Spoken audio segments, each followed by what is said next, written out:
right, looks like the doors are closing. I think that means it's showtime. So, welcome to everyone. I'm James Quintero. If I haven't had a chance to meet you, welcome to Policy Orientation. I hope everyone is enjoying their time here. This is such a special event filled with very special people, and I mean y'all. You guys make all of this absolutely possible. So thank you for your support. Thank you for your generosity. Thank you for your encouragement. All of it goes a long way. So at today's event, one of the issues that I wanted to cover is property tax. I have this crazy idea that we have a property tax problem here in the Lone Star State. And so, in case you just wandered in and you're wondering where you're in our property tax panel, and we're going to be talking a lot about the problem today, and perhaps some of the solutions on the horizon, because of course we have a legislative session that's going to convene at this time next year. And what I hope to do is get everybody on the same page in terms of property tax solutions, and then march into that legislature and ask kindly for big ticket reforms. And so I'm very hopeful, very optimistic. I think the way things are going, conservatives are definitely going to be in the driver's seat when it comes this time next year on property tax. And so, to help me cover some of the issues here today, we have three very special gentlemen who know a lot more than me, and who I hope will regale us with lots of tales about what's going on in the Lone Star State. First off, we have the Foundation's chief economist, Dr. Vance Ginn. Uh, Sitting to Dr. Ginn's right is Glenn Hammer. And I hope I didn't mispronounce that, Glenn. I meant to. It's Hammer. Hammer. Hammer. Who is, of course, the president and CEO of the Texas Association of Businesses, of course, one of the most influential lobby groups here in the Lone Star State. And then to his right, we have Kelly Haight, the director of operations at Eyetopia, who has a very who has a very powerful personal story that I'm excited to get to hear on stage here. Now, before we get to these gentlemen, I want to kind of set the stage a little bit with what exactly I see happening in the property tax realm. And so what I did is, on your behalf, I went digging through budgets, and I found a couple of key data points, specifically in relation to the average Travis County homeowner's tax bill. And I went back a couple of years. I went back to 2015. Which is, of course, the first year that the foundation moved into its new facility, so I thought it fitting. And what I did is I found out that the average Travis County homeowner in 2015 paid a grand total of $5,471 in property tax. That includes all your city, county, school district, special district tax, the whole kit and caboodle. Fast forward to today. That same homeowner's tax bill is now $9,261, which is the equivalent of a 70% increase over that time period. I'm not sure about y'all, but I have not seen a 70% increase in the level of services that's been provided to me by my city, county, school district, and special district. But I think there's a very material effect, particularly on the elderly and those on a fixed income. And we can oftentimes get lost in the data points, but there are real faces who are affected by these policy decisions being promulgated at the local level. And probably one of the most powerful stories I've ever read was in the Houston Chronicle a few years ago, where a gentleman was writing about an elderly lady who was on a fixed income and was recounting how she was having to move out of a home that her and her husband had lived in for more than 60 years. And what this widow ended up telling everybody was that she could no longer afford the property taxes, that it was going to eat up the entirety of her pension check. And I just want to read you a short paragraph, because again, we can get lost in the data points and the facts and the figures, but at the end of the day, there are real people who are behind all of this, which we need to remember. And so I just want to share her story. Her name is Stacy Fuller. And this is what Stacy told the Houston Chronicle. I would like to be in Fort Worth. My daughter and grandchildren and great-grandchildren are there, and now it's a 4-hour drive to see them. But I need to be able to live on Social Security and my pension. I knew by the time I reached 65, the property taxes would take my entire pension check to cover. It's sad to work so long, to have a paid-for house, and find you can no longer afford to live in it if you retire. That story has stayed with me for a lot of years. And it actually motivates a lot of the reason why I'm interested in this particular topic. Because I have family who are very much in the same situation. And if we don't get this situation righted, I fear that this is going to be common in my family too. Anyways, so not to get too emotional, not to bring us down too much, but I want to shift now to the panel and see if we can get a handle on some of the basics of the system. And the reason I want to do that is because we're going to eventually get to the solutions that I think are appropriate. But I want to make sure that everybody's on the same page before we get there. And so to help us establish some of the foundational work, I want to talk to Dr. Ginn now and ask him if he can kind of walk us through the property tax system as it exists today and just some of the different elements. You know, what is this whole maintenance and operation thing? What is this interest and sinking fund? How does the system work? Well, thank you, James, and it's a pleasure to be with all of you today. It's a great story. Well, it's a sad story, but it's one that's often heard across the state. By show of hands, are any of you paying too little in property taxes? Are any of you paying too much in property taxes? Everybody's hands are going up for those on live stream. And I think we're all feeling that. I mean, I feel that for my home, and it means that you have less money that you can put food on the table, save for college, save for a rainy day. Well, college is pretty expensive anyway, but there's a lot of other costs, trade-offs. I'm an economist, okay, so I think about trade-offs. There's a lot of trade-offs that come into all of this. And even within the property tax system, there are a lot of trade-offs. One of those, as you mentioned, there's a breakdown between M&O, maintenance and operations, basically the operating expenses for a local government, whether they be cities, counties, school districts, or special purpose districts, like your water districts, community college districts, and so forth. Y'all know when you look at your bill, you see all this breakdown of maybe 6 taxing entities just in a place like where you live, where I live in Round Rock. You have that many. And so then you have maintenance and operations. You also have INS, interest and sinking, which is essentially the debt that's being issued by these local governments that are supported by property taxes. And so when you break all this down, if you look across this great state of Texas, we have more than 4,000 local taxing entities. 4,000. We were talking earlier, James, you'll correct me later, but I think there's about 1,000 of those that are school districts, about 25% of them, about half are special purpose districts, and the other quarter then would be your cities and counties. And so this is a large number across the state. And look, I mean, there are social services that need to be provided by local governments, right? Police and so forth, and you could go through a number of things that they're being provided.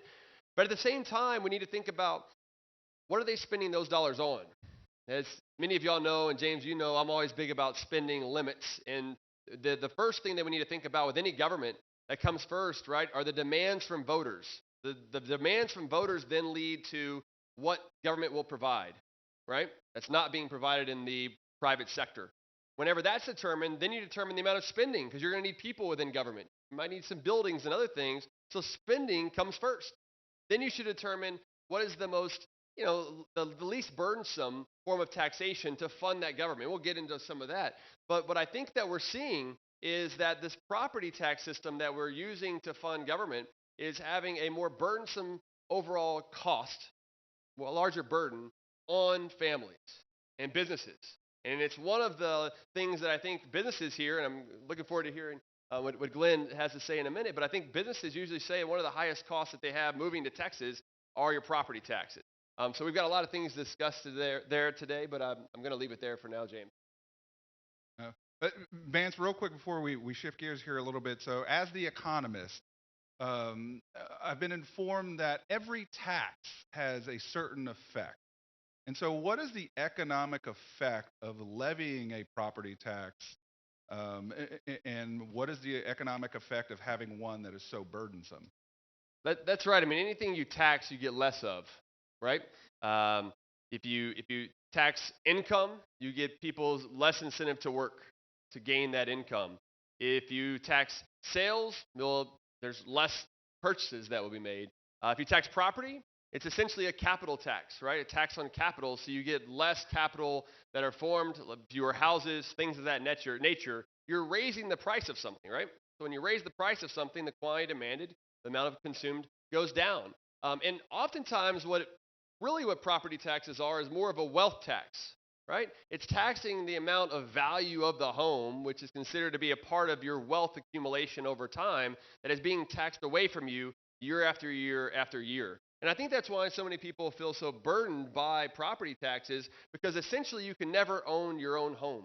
You're renting from the government forever, and you don't have a decision. Like, I mean, you could move into a place that's kind of out in an open field where there's not a lot of other houses or buildings around at one price, and then that was a good deal at that point in time. Now the area has really built up around it from really no fault of your own, and now the property taxes can be more than what your mortgage payments were. And that's where you find, like the lady you mentioned earlier, where their property tax payments per month are more than their mortgage payments are, and they've been on fixed income. Maybe it's going up by inflation or something like that. Their income has been over time, and now they can't afford it and being pushed out of their home, and something that they wanted to leave to their kids and grandkids. They don't have that opportunity. Glenn, let me bring you in here and ask you, what are you seeing on the business front in terms of property tax? Well, first, thank you for the chance to participate in this great conference on panel 2. And I want to thank TPPF, our newly promoted Executive Vice President Stephanie Matthews comes from TPPF. And I'll tell you, before I came here, and it was during the first part of the pandemic, March of last year, so my tourism visa is almost expired. A native Texan said, "You've got to hire Stephanie." And I'm like, "Well, shouldn't I meet with her?" He said, "No, you don't need to meet with her. She's from TPPF. She's an expert. You'll love her, and I'm grateful." Property taxes, it's a real issue. I'll just first give an anecdotal story on the residential side. So I moved from originally from the Bronx, spent a while in Arizona, then spent a while in the swamp in D.C. Lived in Maryland, so I moved from Maryland, had a home there to Arizona. Get the property tax bill in Arizona. I look at the thing. I said, I need to contact someone. It's obviously a mistake. It's way too low. That was corrected when I moved to Texas and just saw my property tax bill for my very modest condo in Austin. I took location as everything to the extreme, but it is a real issue on the residential side. Now, I'll say the building block for in terms of Texas tax policy has got to remain, in my opinion, zero income tax. That is a huge deal, and when it all washes out, there's no doubt the Hammer household is still coming out ahead. But it's very important for people on fixed income and just for stability that we have some guardrails on the residential side, because the robots have not taken over yet. You know, for companies, human beings work in these companies, and it is a plus when you have lower mortgages, lower property taxes to entice employees to come to the state of Texas. On the business side, Vance, I just want to also just take a little detour. Everyone here in the state of Texas and the United States of America owes Vance a debt of gratitude for his work on probably the best tax cut and reform bill in the history of the country, the 2017 bill. Yeah, he deserves applause, because how good is it? In spite of the disaster of Bidenomics, Bidenomics is not strong enough to overcome all the good work that you did a few years ago.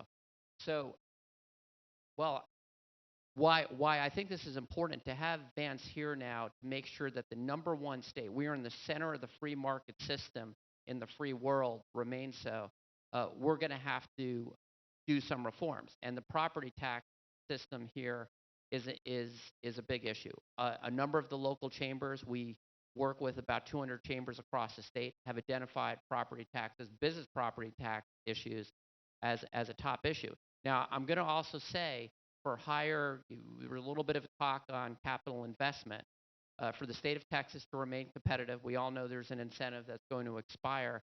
We have to develop a good system so high capital intensive projects like we've all read about, and we've had our great leaders attend groundbreakings, and I'm talking the major ones that have benefited the state of Texas, that they can continue to come here. So we at the Texas Association of Business look forward to working with TPPF in a system that's fair and that continues to keep Texas on top, as well as provide stability and reform to our homeowners. And thanks for the chance to be here.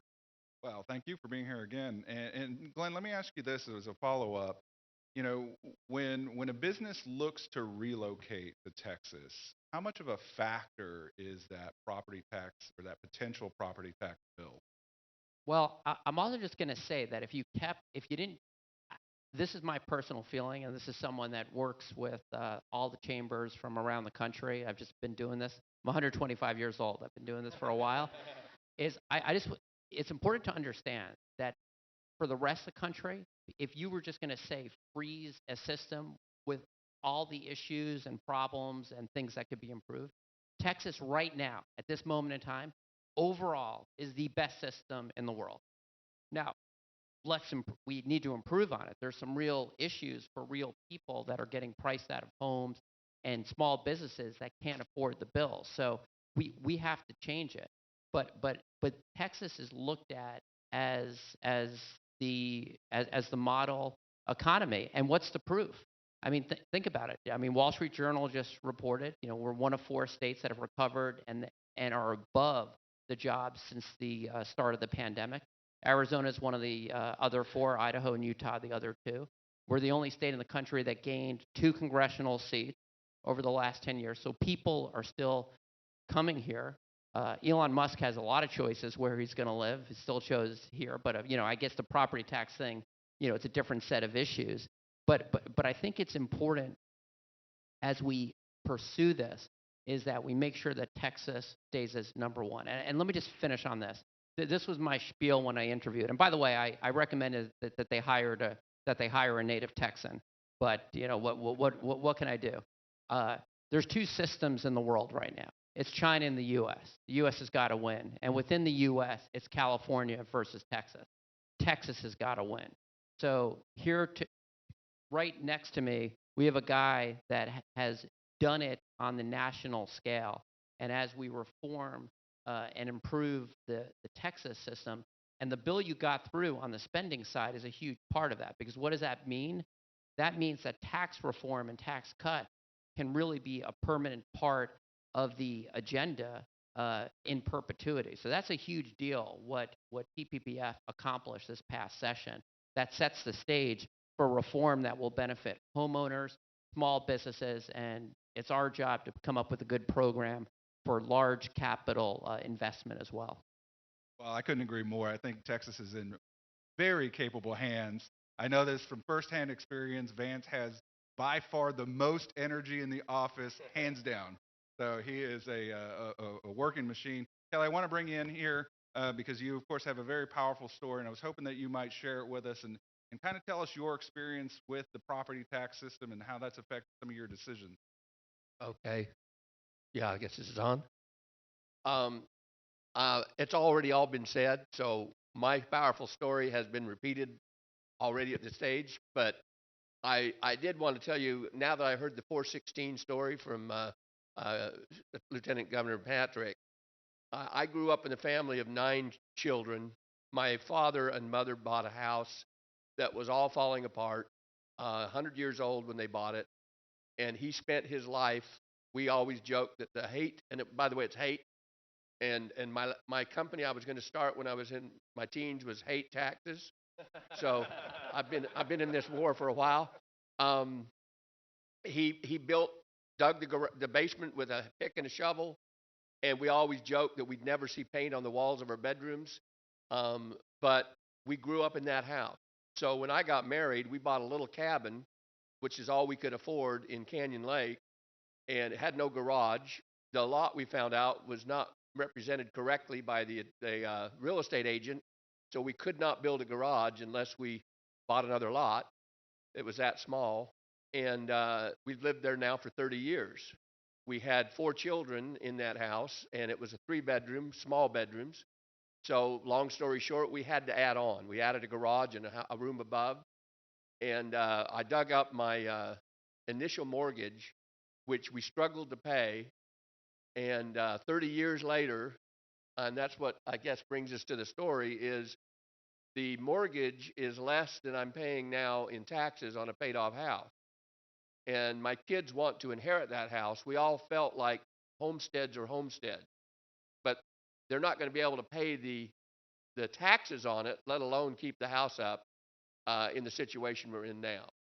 Adding to that, I have a small business, Eyetopia Inc., and we pay a franchise tax now based on the gross revenue you make, not how much you net, but how much you gross.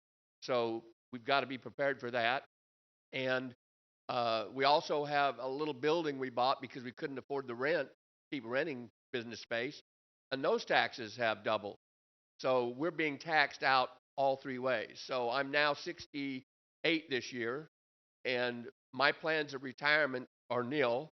I've told my kids jokingly that they'll push me in a wheelchair, slobbering out the side of my mouth, down the aisle to the house every morning because I'm still going to be going to work, and it's just because I've got to pay bills. Kelly, I think I know the answer to this, but I want to ask it anyway.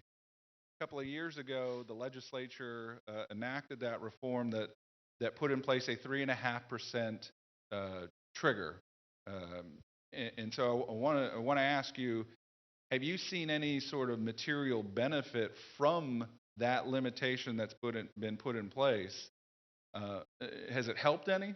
Well, that's what's interesting is our taxes went up again significantly, and it's because the appraisals went up.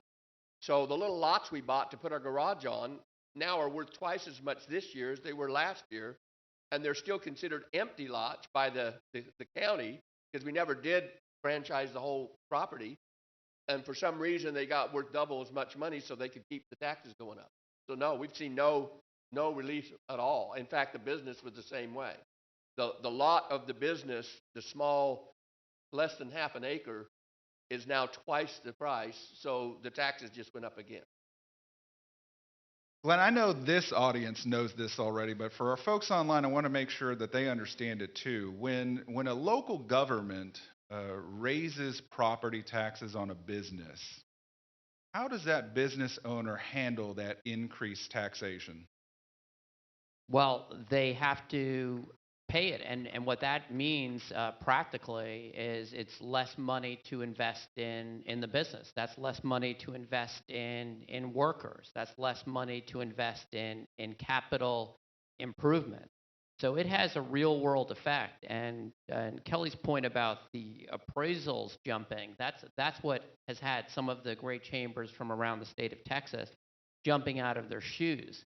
And you know, what you've described in your situation should never happen. I mean, you should not be, and I don't think you're ever going to be slobbering, but you should not be in a situation like the one you're at. You've worked honorably, you've worked hard, and providing protections to hardworking Texans from this type of explosive increase in property taxes is really important. And I think, you know, next legislative session, there's going to be more legislators that are going to be very interested in this message. And one of the things is the Texas Association of Business on more the regulatory side, we think that the state needs to put some guardrails in so that Texans are protected when localities go much further than they should. Again, I agree with Vance and what was said earlier. There's important local functions. We all want a secure Texas, so police are very important. But when you talk about these types of astronomical increases, even with Bidenomics and inflation, it doesn't add up. And since we're on the topic of appraisals, one of the things that we have in place here in Texas is a residential appraisal limitation that basically says your property can't increase in appraisal more than 10%. But of course, that's absent when it comes to commercial properties. And so I know that's a big issue because local governments like to spend, and they tend to eye the commercial sector quite vigorously. Well, James, we haven't been able to find it yet, so I hope I'm accurate on this, but there may even be some billboards in Galveston, Texas, to that effect, just in terms of the dramatic increase on the appraisal side. So this is a real issue, and we are looking forward to the next session where we can work together and address it. Vance, I want to key in on something that you said a minute ago. You talked about how you had the potential for several different taxing entities to potentially, be subject to, and I believe you mentioned 6. The last time I looked at my tax bill, I actually had 8. Ouch. Yes, ouch indeed. Can you tell the audience what exactly that means? How do we have so many taxing entities, and how does that tend to affect tax bills over time? Wow. So, you're right. So in some places it's 8, some places it's 6, some places it's more. Usually you're going to have at least school district, city, county, and 1 special purpose district. So usually there's 4. But that also means that you've got to keep account of what each one of those local entities are doing with their budget and try to go to each one of their meetings, which I would recommend that all of you do to the most extent that you can, is to keep track of what these local governments are doing. Right? I think that's one of the biggest things that we could do as part of our civic duty, is keeping up with our governments and how much they're spending, because ultimately that's going to be tied to how much taxes that you're going to have to pay, either now or in the future, given the balanced budget amendments that we have at the state and at the local levels. Right? And so what we've seen is, even as school districts have stayed about the same, cities, right, stayed about the same, counties have stayed about the same or the same over time. Special purpose districts are the ones that have been growing by leaps and bounds, really every session. And it's not just the number of them, which the number of them have been increasing, but also the rate with which their increases of spending, so they've got to tax you more money to bring in. There's this discussion over time where, I see some of the folks that are here in the room that have been working on property taxes for a while. My good friend David Shoemaker over there, Dave Nelson, I see back in the back. Look, we'd be remiss if we didn't talk about some of the key reforms that have been made on property taxes. One of the ones that you worked a lot on too before I even got here was Senate Bill 2, and having these rollback rates. I did loosen the jar a little bit for you. Yeah, Just want to put that out there. We talked about it. Internal thing. But Senate Bill 2 was a very important part of the process of slowing down the rapid growth of local property taxes, right? To start to rein in this amount of growth that's happening. And essentially what it is for the cities, counties, and most of your special purpose districts, there's a 3.5% rollback rate. It used to be 8%. And then if you wanted to go above 8% as a local taxing entity, if you wanted to raise your existing property taxes by more than 8%, right, to bring in more revenue, then you would have to have a petition among that local jurisdiction to file enough signatures in order to call for a local election. What they did was made that automatic. If you want to go above 3.5%, then you're going to have an automatic election to hopefully put more of a voice of the people as part of the process, make the taxpayer a part of that process. And I think that's going to have substantial benefits to taxpayers over time. The problem, right, was that there was these exemptions in there, where if there was a natural disaster, that there was a kind of what you could call a loophole, okay? Now, what happened right after 2019 session? Well, there was a pandemic first, right? The pandemic, and so that was a natural disaster that was considered, and that wasn't part of what the initial intention was of the bill. And so basically in 20 and 21, the bill didn't apply. We haven't seen the full effects of this overall bill yet. And what they did this session, though, in 2021 was pass a bill that says, look, a natural disaster is only for property damage. They made it explicit in there, which I think we will start to see more of the benefits to that over time.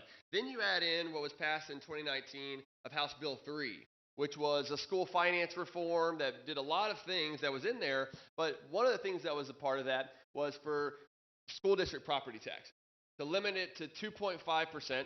And any amount that would go above that, meaning spending for school districts, would be funded by the state, by all of us, through mostly sales tax.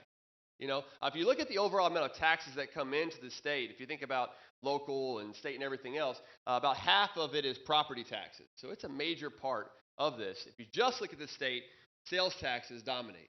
So that's really what's going to start funding school districts more and more over time if we don't get control of over our spending. And I say all that because there have been some really good efforts in order to limit the growth rate of property taxes, but you're still having these issues where people are like, look, it's hitting my family hard, it's hurting my business, and so I think that's where we need to keep making these steps in that direction to really keep lowering those burdens. Well, now I want to continue along the lines of local government debt, and you mentioned INS earlier, which of course facilitates the issuance of bonds and debt and whatnot. Because I tend to think that this is a big problem when it comes to property taxes as well. We had some new data come out of the Bond Review Board last month that suggests local government debt in its totality has soared to about $390 billion, which is a lot of money. And so when you look at local government debt, what are some of the ways that the foundation is looking to tackle that particular issue? And do you think what the governor put forward in the Taxpayer Bill of Rights with respect to local debt reform is along the lines of what the foundation would also support? I mean, when you're looking at property taxes, right? I mean, property taxes have went up by 181% over the last 20 years. Population inflation, a good measure of the average taxpayer's ability to pay, has only went up 100%. And a lot of it has been debt. So M&O, we talked about this earlier, maintenance and operations is 80% of the property tax burden across the state. 20% of it is INS. Okay, so the amount of debt that's being issued is pretty substantial to pay for a number of things. And again, these might be needed. Maybe there is a need for a school. I'm not so sure that we should be spending so much for the schools, for Taj Mahals and things of that nature. I went to homeschool from 7th grade through 12th grade, so I learned quite well from in my room. From VHS tapes and everything else. I don't know why we need these huge buildings, but that's a whole other discussion that we can have. But as part of that process, we should really be looking at making debt more transparent and having a stronger or more strict way of actually passing this. So part of what the governor released in the Taxpayer Bill of Rights was making a supermajority vote with which to pass the debt of these local taxing entities. And then look, I think that's something that we've supported in the past, that you've promoted quite a bit. I think it's a good step in the right direction. I think there's other things that should be added. In 2019, there was also part of this where they made it to where you get a postcard now that says, hey, look, check on this website, and here's how much your property taxes will go up. And then when you go to the ballot, it'll actually say, if this is a bond proposition, this will raise your taxes. You know, something that you've been promoting a lot, which I like, is we should be putting on there how much the average tax increase would be for the average. So it should say what the tax increase would be the average homeowner, right? Actually have the amount. Is it $1? Is it $10? Is it $100? $1,000? That way we actually know what these amounts are, because somebody sees $350 million of a bond, that doesn't really mean a lot to them. But if they see that my property tax can go by $1,000 for the year, they might think a little bit differently. So transparency, providing more information, and some limitations where we can, I think will be really important. Good stuff. Glenn, I want to shift to you just for a moment. Can you kind of forecast into the future and look to 2023? Are there property tax related changes that TAB is going to be focusing on in particular? Well, given also in Texas that businesses pay a higher percentage of all taxes than individuals than most states, and that the property tax burden, as we've discussed, is a major issue. I on a couple of items will, I think, be there certainly with you. Reducing the taxation on small businesses. I know that's a big deal, not just for a lot of the local chambers, but for NFIB. But as I mentioned, I'm dancing around it a little bit. We're going to have to do something on high capital investment, and that's going to require some level of reform. So what would I like to see if the lieutenant governor mentioned Al Roker. He comes from Yorktown Heights, where I live. I was in my high school weather club when Al Roker was the local weather guy, so this is how it all comes full circle. But if I'm forecasting what's going to happen in 2023, we're going to see relief for homeowners, particularly those that have really raised a family and are now in danger of being priced out of the home that they have raised a family. That's just wrong. I think that's pretty easy for any American to understand. We have to work on small business tax relief as well. That's the backbone of the American and the Texas economy.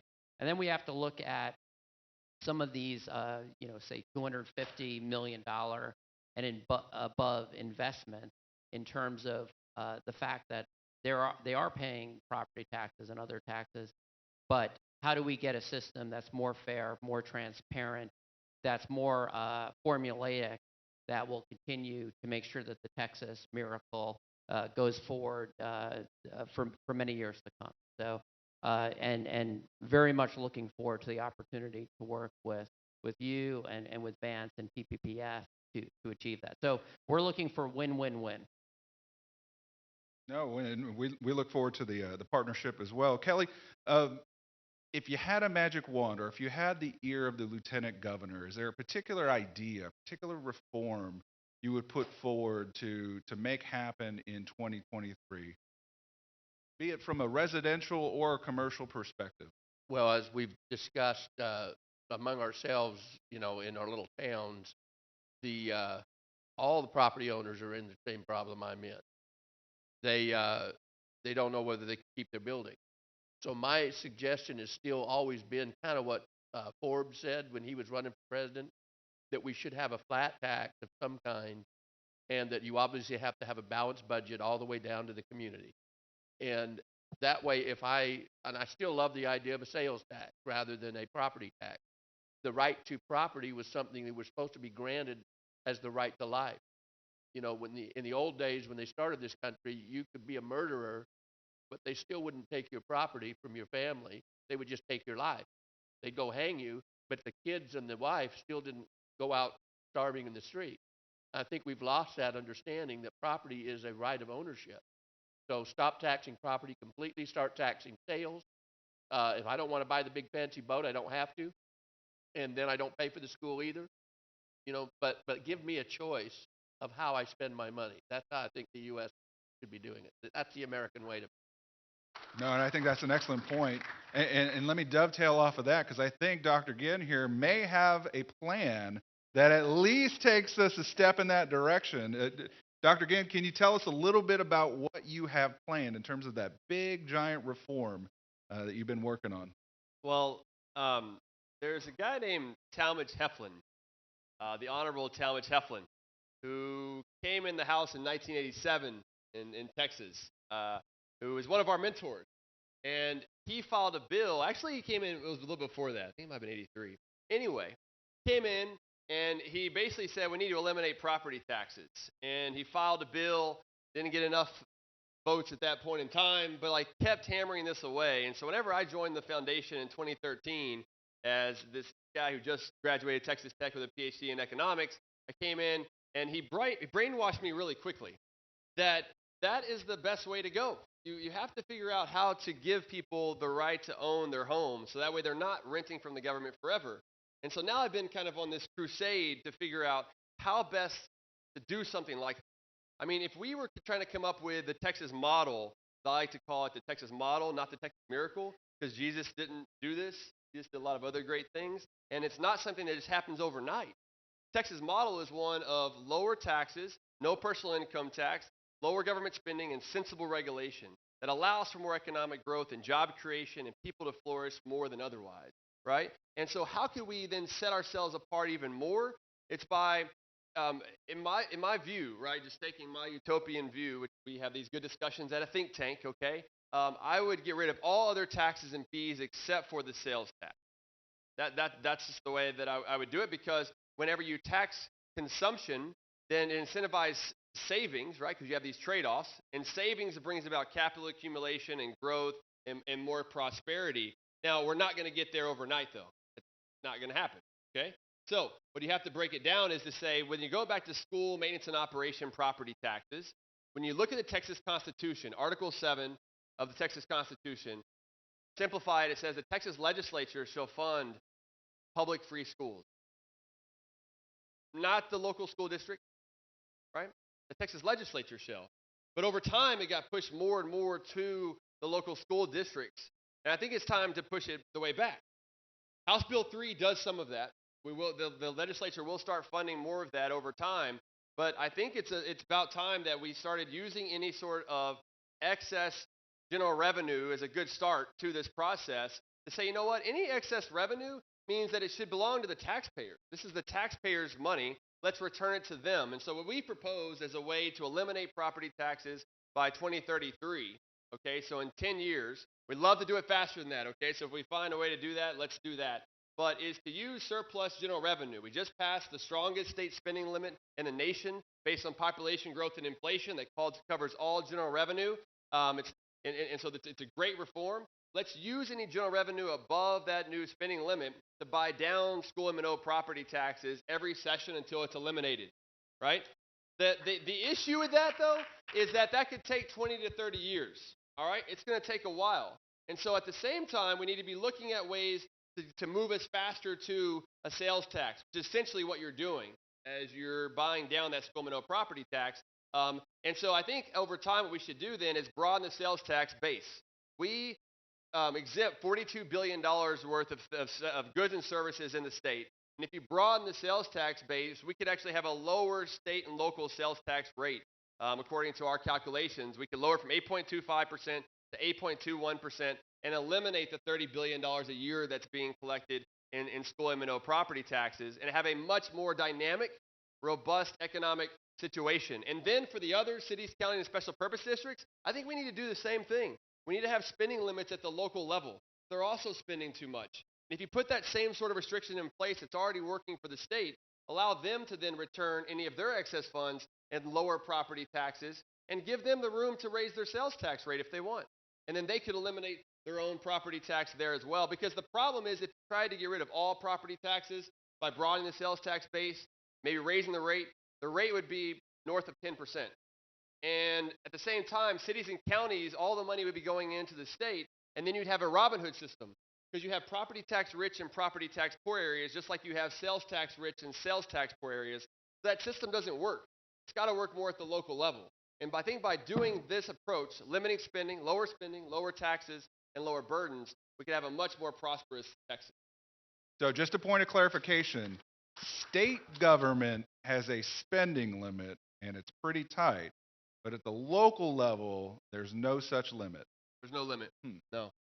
We're going to change that. We're going to be coming out with we've been doing our conservative Texas budget for a while. We're now pushing that in 13 states. But we're going to start coming out with the responsible Austin budget, the responsible Houston budget, the responsible Dallas budget. We're just going to start going around because we've really got to change the narrative that spending is the problem, that we don't have a revenue problem. Well said.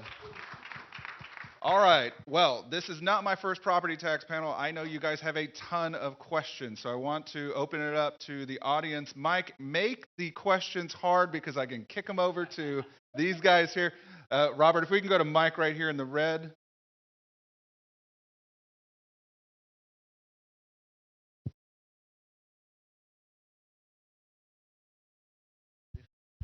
Is that better? First of all, thank y'all for putting on this orientation, and thank y'all for coming to the table. But I'm going to be real challenging, if I may, because we're all amongst friends. We're Christians, some of us. I'm head of the Christian Chamber of Texas and newly founded because of the Christian Chamber of San Antonio, which I've headed up.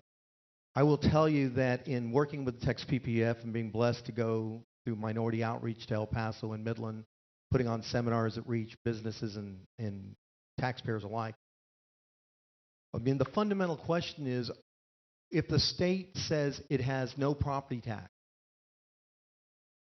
Is that not a deceitful representation of this state when, as you said, Article 7, we're supposed to fund public education? The biggest part of our budget is public education. The biggest part of our property tax burden is individually is property tax burden. Yet it continues to support a 1,250 school district system that has no rhyme or reason for geography or population. And I haven't heard anybody from the legislature, and more specifically, and I'd like to direct this question to Glenn, because your name's so close to the name of the comptroller, and I see you in totally different realm, because fortunately you come from afar, right? And bless you for coming to Texas and recognizing that we have the highest income tax, highest property tax burden of non-income tax states. So welcome to Texas. I don't know what statistics you want to reference, but we can go to Texas scorecard. But I want to make you aware. Glenn Hager is silent on this. 8 years and 10 years prior to that as a legislator. What would you ask the comptroller to advance in working with you with all the chambers? Because we don't have any leadership that wants to say, first of all, we have a state property tax. It's called a school tax. Would you not agree? Okay, we say local, but let's just call it what it is. It's not. The school districts of Texas didn't create Texas. Texas created school districts. And we look the other way every single session, and we use local control, which is wealth discriminatory. So there you go. Glenn, you want to Well, the first thing I would say, I would thank the comptroller for spelling his first name with 2 N's. That's helpful. And the second thing, I'll have to talk to you on the aside. I'm Jewish, so maybe I'll set up a Jewish Chamber of Commerce, but I appreciate what you're doing. This state is in very good hands with the comptroller, in my opinion. The reports that the comptroller puts out are best in class. I think everyone recognizes, and we heard it from the lieutenant governor, we saw it with Governor Abbott's taxpayer Bill of Rights. We have to focus on the property tax. And Vance has a very, very aggressive plan. It's politically difficult. There's no doubt about that. But what is possible if we all unite, and this is where the chambers across the state, Christian Chamber and all the great local chambers can play a role, is putting that pressure to focus on making significant progress. And because this economy is booming, so, Vance, growth is good. We have $12 billion in the rainy day fund, $12 billion more in terms of a surplus. So because of these spending limitations, there's the opportunity to do more. But I'll tell you something. I'm intrigued. We've spent a lot of time at Texas Association of Business on trying to limit what localities could do on the regulatory side, because we recognize some of the comments made about different areas that are trying to regulate every bit of the business environment. But I'd like to really dig in a little bit on the spending side, because I think that the more you get spending under control on every level, the more you can advance the cause of reducing property taxes for small businesses, homeowners, and then deal with the issue I also mentioned in terms of the high capital investments, where the property tax burden, without some sort of mechanism, would make these deals impossible. If I could, on your point, on your point about the schools, you're right, and that's the reason why I started there first, with the school maintenance and operation portion, having the state fund that, right? Because at least whenever you think about how much funding is going to these schools, it's determined by the school finance formulas. That's determined by the Texas legislature, not the local school district. Now, we can get into copper pennies and golden pennies, and I won't bore you with all that stuff right now. So some of the money would stay locally, but the vast majority goes to the state that's then redistributed out to all the other school districts. That's our Robin Hood system. The school maintenance and operation property tax is our Robin Hood system that we have. The state determines how much money is going to go for each student, how much money is going in the classroom, and then that's how we fund overall schools throughout the state. And so if it goes back to the state, get rid of the school M&O property tax, over time, I think that's ultimately what the founders wanted to happen here in Texas. When you look at the Texas Constitution, for the state to fund, not for the local school district, without a property tax, yeah. And so,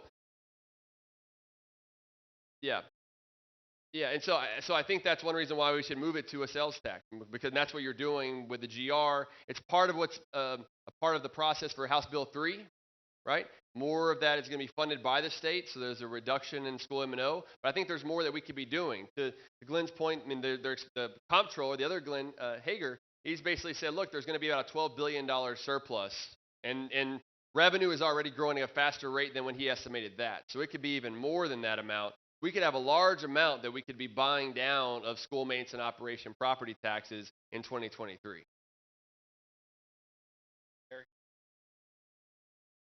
Right here. Then we'll go to. So Vince, how does your plan differ from, say, the Huffines property tax elimination plan? Could you just articulate that a little bit? And I would have loved to have seen him have a forum here. Well, I don't know all the details, to be honest with you, of the Huffines plan. I know he's talked about eliminating property taxes, and so, but I think just to reiterate, what we're trying to do is to use general revenue surplus taxpayer dollars to buy down the school maintenance and operation every year. That's really what we should be doing till we get to a place where we could eliminate property taxes. If there was a way, politically, to go in and broaden the sales tax base today to eliminate it now, I mean, I think that would be ideal, but there's not the will to do that yet. But I think there will be over time, because even when you try to reduce the property tax with GR, which I think is going to be a great approach, it's what Texas should be hopefully doing soon, the bill that someone pays may not be going down, because then it depends on what cities and counties and local and all the special purpose districts are doing. And I think that's what we've gotten to an issue. We raised this past session, they raised the Homestead Exemption from $25,000 to $40,000. That's going to help to lower your property tax bill from what it otherwise would be, but your bill's not going to go down because most people's appraisals and everything else are going up by much more than that. But at least it was a step in the right direction of trying to eliminate these things. We just need to keep pushing the envelope, right? Keep moving the Overton window to a place that's going to allow for Texas to be as prosperous as possible.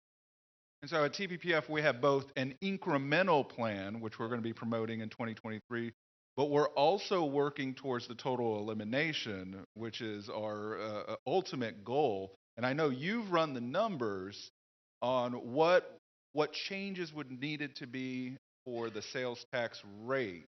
It's about the same. Am I correct? Yeah, it's about the same. I mean, because what we did, we looked at a dynamic study, so not a static one, but look and see what the economic effects would be. And basically, whenever you lower the property tax, the school M&O property tax, which is about 45% of all property taxes. For some people, it's more than half of your overall property tax bill. But if you're lowering property taxes, that incentivizes more people and businesses to move to Texas. Right? So you get a migration effect is the dynamic study that we looked at. Whenever you raise the sales tax rate a little bit or broaden the sales tax base, okay, then you lose some of the people. Some people will migrate away. But on net, you get a migration effect of more people moving to the state. So each person that's paying sales taxes, right, there are many more people paying for that than the number of people paying for property taxes. So the net burden, long story short, the net burden goes down for each Texan. The net tax burden goes down because there's now more people that are paying into the system, and that would get us to a rate at the state level of, so it went from 8.25% to 8.21%, where the state sales tax rate goes from 6.25% to about 7.2%, and then you have the local max is currently 2%. You bring that down to around 1%. Sorry. 1% there, and then that would allow for us to have an 8.21% sales tax rate across the state and be able to eliminate half the property tax in Texas, nearly half. I'm glad we have you, by the way. George? Thank you very much. Appreciate the panel. Very informative. You mentioned appraisal, Dr. Ginn. How much of an appetite is there for appraisal district reform? Because that is an issue that's out of control as well.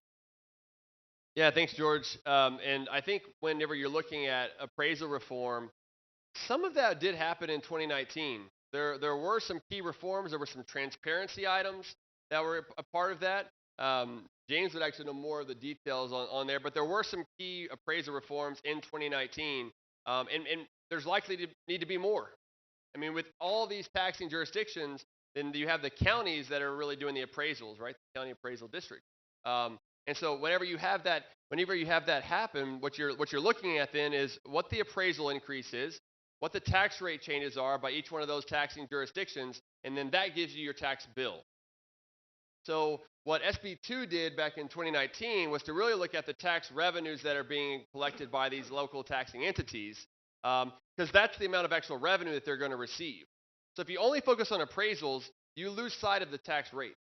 If you only focus on tax rates, you lose sight of appraisals. And that was what was important about the revenue limitations, that the triggers, which we call them, that you focus on the revenue side. Now, with Glenn talking about businesses, though, there may need to be some more reforms associated with limitations on the business side, because if you only have a 10%, if you have a 10% homestead limitation, that's the maximum you can for a homestead, and other ones don't. Those are not homestead, that are businesses. What does that do? If you want to raise your taxes from 100 to 110, if the additional amount of it can only be a smaller amount for homesteads, then the burden's got to be shifted to businesses and others that don't have the homestead. And that could put a larger burden on many businesses. Perhaps there's some things on personal property for business that could be done. I think that is an area where Texas is not particularly competitive. Yes, this young lady right here in the front row, and I apologize to this side. If you guys have any questions, I'm coming to you all next. So I work in the multifamily property management industry in San Antonio, and so I think sometimes it kind of goes as the unthought of kind of industry, because of course we are commercial. However, you know, property taxes directly affects the cost of rent and the affordability. So for just a quick example, for a 194 unit property that we have that is primarily fixed income, elderly, only by nature of the market, not because it's considered a senior living. $100 of their $600 rent goes towards our property taxes in the month. So that drives the cost of rent, and I think that's kind of an unspoken industry. And I just want to know your opinion on how the industry can kind of, you know, get involved in this fight, because it's going to affect the affordability of housing. Great question. Panel, anybody want to take that one? Okay, I'll go. I was trying to get you all. But you bring up a great point that we oftentimes overlook. Is we talk about homesteaders, we talk about businesses, but renters pay a lot in property tax. It may not look at it on your bill, but it's there. It's passed along to you from the landlord in the form of higher rent, right? And it's just like businesses. The way that I like to talk about businesses is that businesses submit taxes, but we pay for them through the form of higher prices, lower wages, and fewer jobs, or less capital that come out, which means less investment and growth over time.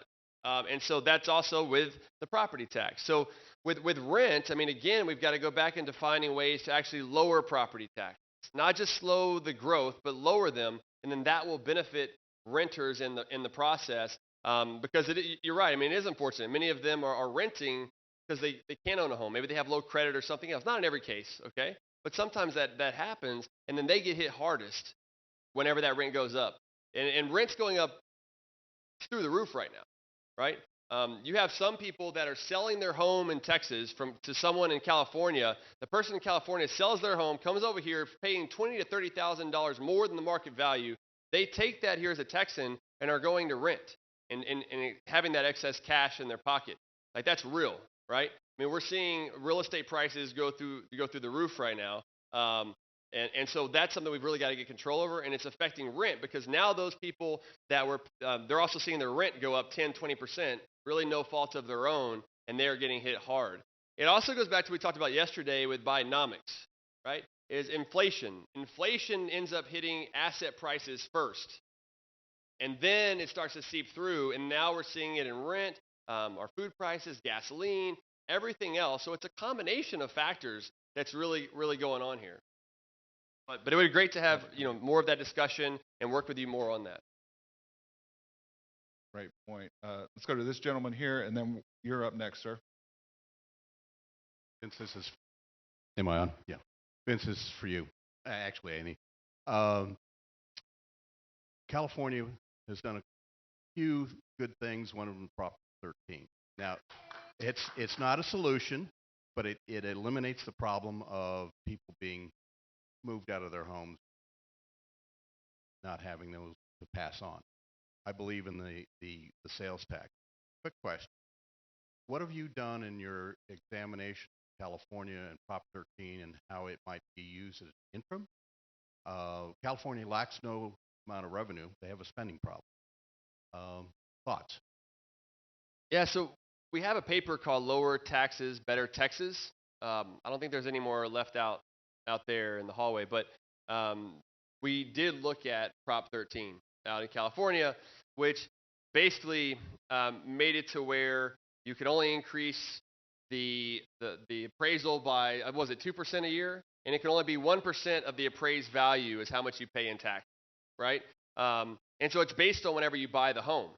And so there's some good things about that, but the cost of it is that you have an unequal distribution of property taxes among people in the same area. And one of the things about in Texas, we've got to have an equal distribution of property tax. That's part of the process that's here. So for example, I come in, I have a $100,000 home, and it goes up in value each year. It's limited to that amount of the 2% per year that's going up. But you buy the same home across the street at $200,000, you're going to be paying that amount of taxes. Whereas I'm still paying the lower amount right across the street that's going in to pay for those services. So it becomes an unequal distribution overall. And a bigger part of my concern about California's Prop 13, which is a lot of the spending side, is that it's not reducing property taxes. That would then assume that we have the right base today. And I want property taxes to go down.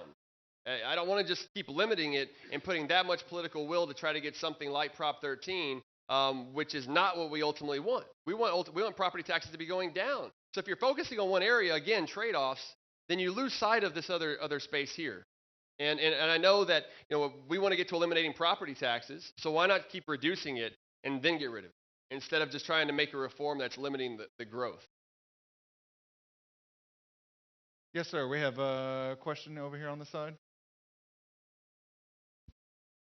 Yeah, actually, the lady who talked about the rental market, multifamily housing, she stole most of my question, and my hand was already up. So now I'm going to have to scramble to come up with something else. So I used to actually manage hedge funds in New York City, and a lot of what we would do is come in and buy distressed assets coming out of the last Great Recession. I was curious if you know some of the trend lines as far as this hits a little bit on business, a little bit on the commercial real estate side of it. I think most of us want to protect homestead. We want to protect first-time home buyers. We want that's part of the American dream, but certainly the Texas dream, and it's been protected here more than other states. We were salivating over the numbers in Texas, in some of the Yankee states when I was working there because of how much growth there was here. I'm curious right now, we're talking about lowering property taxes, no property taxes. One thing I will say, Glenn, you talked about 4 ways that increased property taxes affect businesses. One of them I will say that wasn't mentioned is that we pass it on to the consumer. That would be maybe a 5th point. And honestly, as property managers, we can be concerned about that 100 and something out of everybody's rent payment. But I think that it's been very easy to pass it on with wage appreciation. We've been able to just kind of, I've watched 40% increase in rent rates in some of the multifamily and even single family home. I guess I'm wondering if this is becoming a larger percentage of home ownership, we'll call it in there, is these large corporations that come in and task me with buying $250 million in single family homes for this rental market here, because I shouldn't be negotiating against myself. But I think that it's a growing concern that I have as far as protecting that, because I think that we're going to see a larger percentage be we'll call them second family homes or second homes, or in this instance, real estate investment trusts. Because there's really nowhere else for us to, as money managers, park money right now, because we get the inflation protection coming in and buying real estate. And Texas is just a phenomenal place. The returns have been phenomenal. But I don't know how much, companies up in New York that are willing to come down and spend $1 billion buying apartment complexes and whatnot. So I hate to say it, but there has to be some understanding of how those get taxed. And I guess the question is that becoming a larger percentage of total ownership, of property in Texas? Is there any thoughts on that and how taxation might affect, you know, out-of-state investors coming in and buying up large tranches? And I'm hitting New York and California hard here, but because that's where a lot of the private equity is coming from, or hedge fund equity. Do you have any thoughts on that and how, if that becomes a growing percentage, we can take away the American dream, the Texas dream, you know, sort of thing of first-time Canyon Lake home buyers that are trying to raise a family, and maybe disproportionately advantaging than out-of-state investors? Great question. What say you, panel? Well, if anything, there's going to be an acceleration of people and assets coming here because it is the best place to invest. It's an issue. I put it in the good problem department in the sense that people want to come and invest here, but where this is an issue is you don't want to drive people that have lived here for generations out of the state. And you know, and I also, coming from New York, you know, the difference between New York property taxes and Pennsylvania are huge. So my parents sold our family home in New York to move to Pennsylvania because the kids were gone. There was no need for the schooling part, and the property taxes went through the roof. I think that part of the issue here, and this is where all these systems have to work together. We heard a little bit about educational choice and things like that, but permitting and making it easier to build stuff. You know, a huge part of the problem in California, I know this because my father-in-law is a developer, is try building something in California. Good luck. You know, so we have to work the regulatory side, you know, as well. It doesn't really completely answer your question, but I don't think we'd be supportive of barriers to people who want to move here or invest. But we need to have guardrails so that we're not having some adverse unintended consequences of pricing people who have grown up here and have been here for many generations out of their home. Vance, let me build on his point real fast. You know, we do have a lot of out-of-state folks coming in, you know, particularly to our larger urban areas. Does that necessitate the level of spending that you're seeing at the local level? Are they spending about what they should to account for that growth, or are they overspending? Definitely overspending. I mean, that's one reason why population growth plus inflation is a good metric to look at, because it's accounting for the population growth, it's accounting for inflation, and I'm not so worried about the appropriators part of this, but from the taxpayer, because inflation's highly tied to wage growth. Not right now, real wage growth is down, but over time, they're usually tied together. So you're really looking at more people able to pay for government and how much they're able to pay with the inflation side. And so when you look at the last 20 years, like I mentioned earlier, I mean, property taxes are up 180% overall, and population and inflation are up 100%. That's a substantial increase in how much property taxes are going up compared to just what the average taxpayer's ability to pay for their local governments, right? And the thing to think about, too, is this isn't the only revenue source for local governments. They're getting property taxes, they're getting sales taxes, they're getting fines and fees and everything else. And that's why I think we really need to start getting into a spending limit that's across the board from any of the revenues that they get in. That way you can really limit the growth in government. And that will indirectly then limit property taxes, because I think what you could have is a situation where the fallback mechanism is Senate Bill 2. You have the spending limit, and the way that they would actually increase revenue up to that point, or maybe go above the spending limit, is if they want to increase existing revenue above 3.5%. So we have that in place. Now we just need those local spending limits, and then that could help to reduce or at least slow the burden more over time. Because it will influence the amount of investment that's done. I mean, for what I've read here recently, and somebody may have more updated data point, but across the U.S., 50% of residential homes are being purchased by hedge funds now. Not just in the future, but now. And so that's already influencing a lot of this that's going on. And why? Because the Fed has put so much money into the system.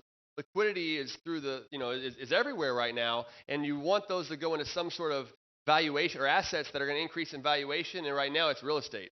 So then the question is, when are we leading into the 06, 07, 08 bubble for then to bust? I mean, I don't see that it can continue at this pace, 17% plus for real estate prices for very long. at a time whenever the economy is already showing some signs of slowing. We have a period of stagflation that's happening now. I mean, there's a lot of issues that's happening economically, and then that will also influence the real estate situation and then affordability. By the way, in that laundry list of local government revenue sources, I noticed that you missed free federal money. So we have a running joke. Nothing is free. We have time for one more question. Let's go to this gentleman. Let's do two. If we can make it real quick, we'll do two quick questions, gentlemen. Yeah, I've got a quick question, and that is, since we all agree that the schools are the primary tax receivers of our tax bill, their out is basically they float bonds, which is a tax to all of us. And so, to the people that live in that community, how can we limit the school board just willy-nilly asking to float a bond that we can't limit the amount that they want to ask for? Great question, gentlemen. That's you, James. All right, I'll jump on this. I love talking local debt reform. Let me give you two quick ways. There's a lot you can do, but two quick ones. One is you can consolidate all of your fiscal related elections in the November timeframe, because what the bad guys are doing is they're loading up a lot of big bonds in the May election cycle or even off-cycle elections, and then they're having these special interests basically flood the zone, and they get these big bonds passed through with very little input from the public. The other thing that we're going to be pressing forward, and I believe this was also mentioned in the governor's Taxpayer Bill of Rights, is a supermajority requirement. So once you get these consolidated in November, what we want is to have some sort of threshold. You've got to have a certain segment of the community come out and say yes or no before that bond can move forward, because otherwise you're not getting complete community input, and it's just not a good representation.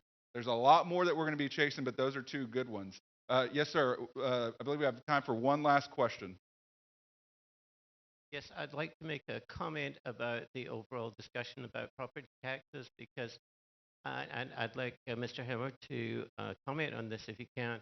It seems to me there's a huge difference between individual taxes and corporate taxes. And in my opinion, individuals pay all the taxes. Corporations can pass on taxes. And I'm a big proponent of sales taxes. I came here from Europe with the value-added tax system. But it seems to me that the strategy relating to individual property taxes and taxes in general and corporate taxes should be completely different. I wonder if any consideration has been given to treating these as almost two separate projects for your research. Or do you think there's a one solution fits all on this? I don't think one solution fits all. So I think that we're going to have to. This is a pretty complicated issue, but where I think we are in agreement is we have to work on the property tax side of the equation. And after spending an hour next to Vance, what I will commit to is to brush up on my math, and I wish I took a math course after high school because my head is spinning right now. But. With that, folks, we're going to leave it there, but please join me in thanking these folks for being here today.